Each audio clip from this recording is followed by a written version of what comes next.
नमस्कार दोस्तों, स्वागत है आपका अपने YouTube channel crazy study point पर। तो देखा जाए, हम बोट एंड स्ट्रीम से दो इंपॉर्टेंट क्वेश्चंस को यहाँ पर डिस्कस करेंगे, जो कि रेलवे ग्रुप डी और एसएससी जीडी दोनों ही एग्जाम के लिए बहुत इंपॉर्टेंट क्वेश्चन है। तो चलिए शुरू करते हैं। तो देखिए, क्वेश्चन है कि एक व्यक्ति शांत जल में 5 किलोमीटर प्रति घंटे की चाल से नाव चला सकता है। यदि किसी स्थान पर नाव द्वारा जाने तथा वापस आने में उसे 1 घंटे का समय लगता है, जबकि धारा की गति कितनी है, 1 किलोमीटर प्रति घंटा है, तो वह स्थान कितनी दूरी पर होगा। तो यहाँ पर देखिए, एक पॉइंट से दूसरे पॉइंट पर वो व्यक्ति जाता है और वहाँ से क्या करता है, वापस आता है। तो उसको जो टोटल टाइम लगता है, वो टाइम लगता है कितना, 1 घंटा। टाइम लगता है कितना, 1 घंटे का। तो देखिए, जाने की और आने की स्पीड उसकी क्या होगी, अलग अलग होगी, क्योंकि शांत जल में वो 5 किलोमीटर प्रति घंटे की नाव चला सकता है।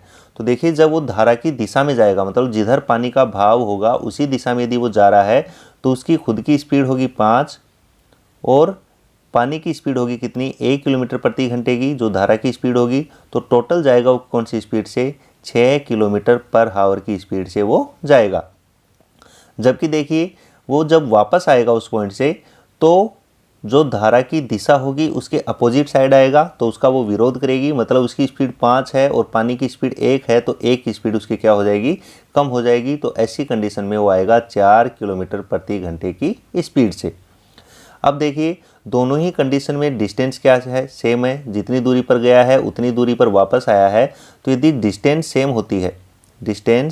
सेम हो, तो ऐसी कंडीशन में जो स्पीड और टाइम का रेशियो होता है वो एक दूसरे का क्या होता है, अपोजिट होता है। तो यहाँ पर देखिए, यदि हम बात करें स्पीड की, तो स्पीड का रेशियो कितना होगा। तो देखिए, गया है वो कौन सी स्पीड से, 6 से, और वापस आया है कौन सी स्पीड से, 4 की स्पीड से। तो यदि हम इसके रेशियो की बात करें तो हम बोल सकते हैं, यदि 2 से कैंसिल आउट करें तो ये हो जाएगा कितना, 3, और इसको करें 2 से कैंसिल आउट तो ये हो जाएगा कितना, 2। तो ये तो है उनकी स्पीड का रेशियो। टाइम का रेशियो इसका एक दूसरे का क्या होता है, उल्टा होता है। स्पीड और टाइम का रेशियो एक दूसरे का अपोजिट होता है यदि डिस्टेंस क्या हो, सेम हो। तो ये हो जाएगा 2 और यहाँ आ जाएगा कितना, 3। तो यहाँ पर देखिए, हमें टाइम पता है कि टोटल टाइम लगता है 1 घंटा। तो यहाँ से देखिए टोटल टाइम कितना होगा, तो 2 और 3 कितना, 5। तो हम बोल सकते हैं कि ये 5 यूनिट जो हैं ये बराबर होंगी 1 घंटे के। तो 1 यूनिट कितने के बराबर होगी, तो 1 यूनिट जो है वो होगी 1/5 घंटे के बराबर।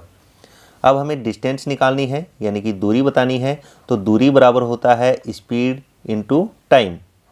तो यहाँ पर देखिए, स्पीड आप चाहे पहली कंडीशन से लो चाहे दूसरी कंडीशन से, उसी के साथ का हमें क्या लेना है, समय लेना है। तो यदि हम स्पीड लेते हैं 6, तो टाइम लेना होगा हमें कितना, ये वाला। और 1 की वैल्यू यदि 1/5 है तो 2 की वैल्यू कितनी हो जाएगी, 2/5। तो टाइम लेंगे हम 2/5, तो ये हो जाएगा 2/5। बस सोल्व करना है, तो ये हो जाएगा 12/5, और 12/5 का मतलब हो गया 2.4 किलोमीटर। तो उसकी स्पीड जो दूरी है वो हो जाएगी 2.4 किलोमीटर। तो सी ऑप्शन हमारा क्या होगा, करेक्ट आंसर यहाँ से हो जाएगा। देखिए, हम यहाँ से भी निकाल सकते थे, यदि दूसरी कंडीशन से निकाले हम डिस्टेंस को तो भी इतनी आएगी कि उसकी स्पीड तो कितनी, 4, और टाइम कितना लगेगा। यदि 1 यूनिट की वैल्यू 1/5 है तो 3 की कितनी हो जाएगी, 3/5। तो हम लिखते हैं यहाँ पर कितना, 3/5, तो वही आएगा 12/5, और 12/5 का मतलब 2.4 किलोमीटर। तो हम दोनों में से किसी भी कंडीशन से निकाल सकते हैं। तो चलिए एक क्वेश्चन और करते हैं इसी टाइप का।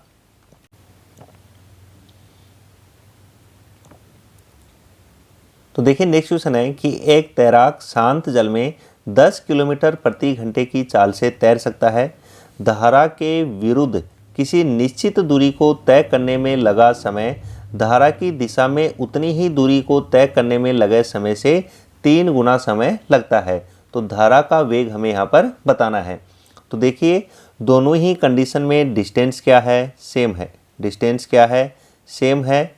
तो ऐसी कंडीशन में जो स्पीड और टाइम का रेशियो होगा वो एक दूसरे का क्या होगा, अपोजिट होगा। तो यहाँ पर देखिए, 2 कंडीशन है, एक तो जाएं हम धारा की दिशा में और एक जाएं धारा की दिशा के विरुद्ध या अपोजिट साइड में। तो इनका जो रेशियो है किसका, टाइम का, दिशा में जाने में यदि हमें टाइम लग रहा है 1 यूनिट तो विरुद्ध जाने में लगेगा इसका 3 गुना यानी कि 3 यूनिट। तो स्पीड का रेशियो इसका क्या हो जाएगा, अपोजिट हो जाएगा। यदि डिस्टेंस क्या हो, सेम हो, तो दोनों ही कंडीशन में डिस्टेंस क्या है, सेम है, तो स्पीड का रेशियो टाइम के रेशियो का अपोजिट हो जाएगा। यानी कि ये अनुपात 1:3 है तो ये हो जाएगा 3:1। दूसरी बात देखिए, यदि धारा का वेग हमें बताना है और धारा का वेग हमने मान लिया कि x किलोमीटर/आवर है, तो यहाँ पर देखिए हम यूँ भी बोल सकते हैं कि जब धारा की दिशा में जाएंगे तो शांत जल में चाल 10 किलोमीटर प्रति घंटा है और दिशा में जा रहे हैं तो धारा का वेग भी इसमें जुड़ जाएगा, तो स्पीड हो जाएगी कितनी, 10 + x। और जबकि अपोजिट साइड जाएंगे तो धारा की दिशा इसमें से माइनस हो जाएगी, तो ये होगा 10 - x। अब यहाँ पर देखिए, यदि इन दोनों स्पीड को हम यहाँ से जोड़ते हैं, इन दोनों स्पीड को यदि हम यहाँ से जोड़ते हैं तो दोनों स्पीड को जोड़ने पर x से x कैंसिल आउट हो जाएगा, तो स्पीड आएगी हमारी कितनी, 20। और यदि हम अनुपातों को जोड़ते हैं तो 3 और 1 कितना होता है, 4। यानी कि हम बोल सकते हैं कि 4 यूनिट बराबर होंगी किसके, 20 किलोमीटर प्रति घंटा के, तो 1 यूनिट बराबर हो जाएगी 5 किलोमीटर/आवर के। तो ये आया है हमारा 1 यूनिट का मान। तो यहाँ पर देखिए 3 यूनिट की निकालनी हो तो 3 यूनिट की कितनी हो जाएगी, यदि 1 यूनिट की 5 किलोमीटर/आवर है तो 3 की हो जाएगी 15 किलोमीटर/आवर। और ऐसे ही यहाँ से देखें तो 1 किलोमीटर 1 की हो जाएगी 5 किलोमीटर/आवर, क्योंकि 1 यूनिट बराबर है 5 किलोमीटर/आवर के, तो 1 यूनिट बराबर हो जाएगा 5 किलोमीटर/आवर के। हमें बताना है धारा का वेग यानी कि x का मान। तो यहाँ पर देखिए 3 की वैल्यू आई है 15 किलोमीटर/आवर और यहाँ पर स्पीड कितनी है, 10 + x। तो हम बोल सकते हैं कि 10 + x ये बराबर है किसके, 15 के। तो x बराबर हो जाएगा कितना, 5 किलोमीटर प्रति घंटा के। और x क्या है, धारा का वेग है, तो C ऑप्शन हमारा यहाँ से क्या हो जाएगा, करेक्ट आंसर हो जाएगा। आप चाहो तो यहाँ से भी निकाल सकते हो कि 10 - x बराबर है किसके, 5 के। तो x बराबर कितना हो जाएगा, तो x इधर जाएगा प्लस का, 5 इधर आएगा माइनस में, तो 10 में से 5 माइनस करेंगे तो 5 किलोमीटर/आवर। तो जो भी कंडीशन का यूज करके निकालना चाहें उसे हम निकाल सकते हैं। तो ठीक है दोस्तों, यदि वीडियो आपको अच्छा लगा हो तो ज़्यादा से ज़्यादा लाइक करें और शेयर करें। और यदि अभी तक आपने चैनल को सब्सक्राइब नहीं किया है तो प्लीज़ चैनल को सब्सक्राइब कर लें और उसके जो बगल में बेल आइकन है उसको ज़रूर प्रेस कर लें, ताकि जब भी कोई नया अपडेट हो तो उसका नोटिफिकेशन आपको मिल सके। Okay, thank you.